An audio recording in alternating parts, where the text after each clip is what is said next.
बार बार lockdown लगने से जो तस्वीर हमारे सामने आती है उसका असर देश पर बहुत गहरा होता है, क्योंकि हमारे देश में यह महामारी जितनी बढ़ेगी, भारत में गरीबी की समस्या उतनी ही तेजी से अपने पैर पसारती जाएगी। प्यू रिसर्च सेंटर के अनुसार पिछले एक साल में महामारी के कारण हमारे देश में गरीबों की संख्या 6 करोड़ से 13 करोड़ 40 लाख हो गई है। यानी कि सिर्फ 365 दिन में, यानी कि एक साल में गरीबों की संख्या हमारे देश में दोगुनी हो गई।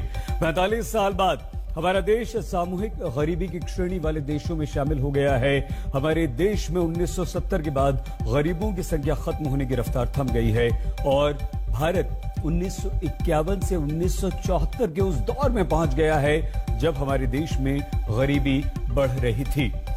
जबकि पिछले कुछ सालों में भारत में सबसे तेजी से गरीबी खत्म हो रही थी। कोरोना आने से एक साल पहले 2019 में global multi dimensional poverty index के अनुसार भारत ने 27 करोड़ लोगों को साल 2006 से 2016 के बीच गरीबी से बाहर निकाला था। लेकिन साल 2020 ऐसा आया कि इस 2020 में सब कुछ उल्टा हो गया और हमारा देश भारत उन देशों में शामिल हो गया जहां सबसे ज्यादा गरीब बढ़ रहे हैं। भारत में 2011 के बाद गरीबों की गणना नहीं हुई, लेकिन यूनाइटेड नेशंस के अनुसार 2019 में भारत में 36 करोड़ 40 लाख लोग गरीब थे, जो कुल जनसंख्या का 28% थे।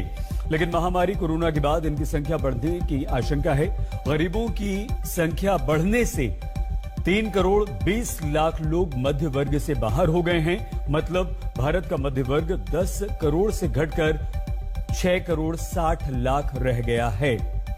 यह सब इसलिए हो रहा है क्योंकि सरकारें लॉकडाउन लगा रही हैं, व्यापार बंद हो रहे हैं, लोग बेरोजगार हो रहे हैं, बीमारी में फंसकर गरीब और ज्यादा हो रहे हैं, अपनी बचत को खत्म कर रहे हैं और बचत खत्म करने का मतलब है और गरीबी।